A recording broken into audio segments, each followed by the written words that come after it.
Howdy, howdy, folks. It is DIECASTS Buffet here again. Welcome back to NASCAR. Well, Thunder 06. Thunder 06? Yeah, totally. No, NASCAR 06.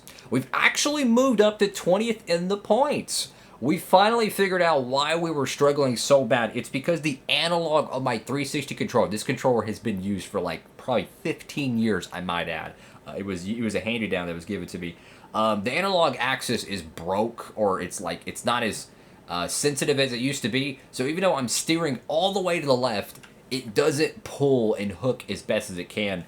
I tried the D-pad, and let me tell you, the car was hooking and booking at UPS. So, yeah, definitely going to go with the D-pad for the time being. We're going to go to Dodge Raceway, which is very similar to UPS, except it's flat as a board. And if you're a fan of the Busch Clash, I truly do believe the Dodge Raceway was the heavy inspiration for the LA Coliseum Busch Clash. And this was instigated way back in 04, so this could be a lot of fun. Let's see who's won the stuff. Another win by Tony Stewart. Stewart wins the Coca-Cola 600, so he wins again. And let's keep looking. Parker's going to win at the Treasure Lake 200. Newman's going to win, I think, Dover. Oh, he's going to sweep Dover. Okay. Let's see what else. Is that it? Okay. It's going to be a lot of fun, guys. Let's see how it shakes out. Look at our teammates, man. Top 5, top 10. Got a win.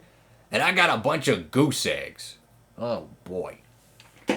Holy cow, folks. We used the D-pad in qualifying. Let me tell you. 5th place. Best qualifying effort of the career mode thus far. That was the secret sauce. And I tell you what, this track is so cool. It's actually based in Florida, this racetrack is. Obviously, it's fictional. But it really does remind me of the Busch Clash joint. And a little bit of a Larry McNugget. Oh, also, if we get a top 5, guess what? Bonus, $29,000 from our teammate. But a Larry McNugget, I think on the Madden game from 2004, 2005, they actually have this stadium in that game. So you can actually play football in the middle of it, which is really cool tie-in. EA used to advertise all of their games from Need for Speed to Burnout, to Madden, to anything. They used to tie them all together, and it was so cool. I miss when they used to do that, man. Nowadays, it's just microtransaction city. So anyways, we're underway at Dodge Raceway Stadium, trying to get a feel for it. This is a super, super technical, flat boring, because you got a guy that's hounding you on your back bumper, right? If you get hooked, you're done. And then you have this outside retaining wall that has pit road. The pit road is actually underneath the grandstands. Such a unique racetrack for sure. Something I don't think we've ever seen replicated in the NASCAR Top 3 series. But we're 7th right now. Just can't find a way to get some rhythm. I'm hoping maybe some lap down cars or something will kind of bail us out. But I just can't get this car hooked. We probably should have had a better setup. But I tell you what though. We qualified better, guys, and check this out. We're 7th place. If we would have qualified 22nd, we probably would have been 22nd. This is a track that I've always struggled at times. You know, even in the Busch cars, I would run good, but it's actually hard to win here. And the reason why is because when you run Busch cars, you have the pit stops. Usually a caution would come out during the pit sequence, and it would screw you over. So it was like cat and mouse, who can pit and who not could pit. I remember having battles as a Roush developmental driver many years ago, and I'd be racing Clint Boyer in the AC Delco Monte Carlo here, and he would freaking find a way to win because of a caution or some Mickey Mouse thing. Dang it, man. If we could just pass 2 more cars, I'm going to risk it. Dang it, I just can't get this car to hook. This is a technical track. I'm trying to push this car and risk it as much as possible. I am slamming the throttle button as hard as I can and just can't pay any dividends. This is a rhythm racetrack. If you've raced Martinsville, you've raced Bristol on your NASCAR games, you would know. 12 laps and it's already over. Definitely the shortest race of the season. 7th place. We didn't get the top 5, but hey, career best finish, career best qualifying, massive amounts of momentum, and that's going to help us build some prestige moving forward. Here's a full rundown. Actually, a little bit of parity up in the front. 3-lap sled for your winner. You look through here. I mean, hey, we did pretty good, though. I'm really proud of it. We are our 2nd highest finishing teammate, so that's pretty cool. and go to the back of the field. And yeah, hey, we're getting better. You know, we're getting better. Let's see how our driver is after the event. Hopefully he's not too unhappy. Hey, look at that, 13,000 fans. So, yeah, definitely Evernham must be bringing us with a show car or something, because there ain't no way they had 13,000 modified fans at that racetrack. But, hey, we'll take what we can get. Wow. Holy cow. What is it? Three freaking phone messages. Let's see. Try hard. Hey, maybe you should try go-kart racing. Dude, you know how much fun go-kart racing would be at Dodge Raceway Stadium? I'm not even joking, bro. That would be so much freaking fun, dude. Holy cow. Let's see what else we got happening. Fan support up. Out there, but you need to keep doing it. Your fans are going crazy. I got 4 bags full of fan mail here for you. I gotta tell you, some of these pictures are pretty interesting. Oh my gosh, that's hilarious. See, this is back when like EA had the guts to make some great racing games, and they would sneak in a little bit of a funny. If you know what he's saying, you know what he's saying. That is pretty funny there. Hey, dude, you are a real hero out there. Now you're driving clean and you're driving like a true champion, somebody worthy of the Hall of Champions. Your fans are right there with you too, just like Ace. So keep it up. And you know, I almost forgot, you're going to start to see your share of draft abilities increase as your hero status does. Now, if you hear the audio and it kind of sounds like staticky, unfortunately, for whatever reason, when I play the Xbox 360 games, and I even done this with a normal Xbox 360 game, my Elgato software makes it sound really staticky. So, like, if the music was playing in the background, you would hear it. Now, sometimes I can hear it, like I can hear it in my headset, which I listen to for feedback for the gameplay. It doesn't mean it's going to show up on recording, so I'm not sure if that static in those phone calls appeared or not.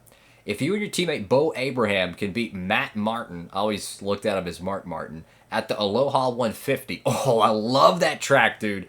Wednesday, week 21. I'll make sure you get a fan support bonus of 41,000, which kind of makes sense because in this playthrough, the Aloha 150, this is a Larry McNugget for y'all, takes place at Mr. Clean Speedway, which is based in Hawaii. It's a beautiful racetrack. Logistically, it would be a nightmare to set up a racetrack there, having to ship all the cars over there for borderline a weekly racing series.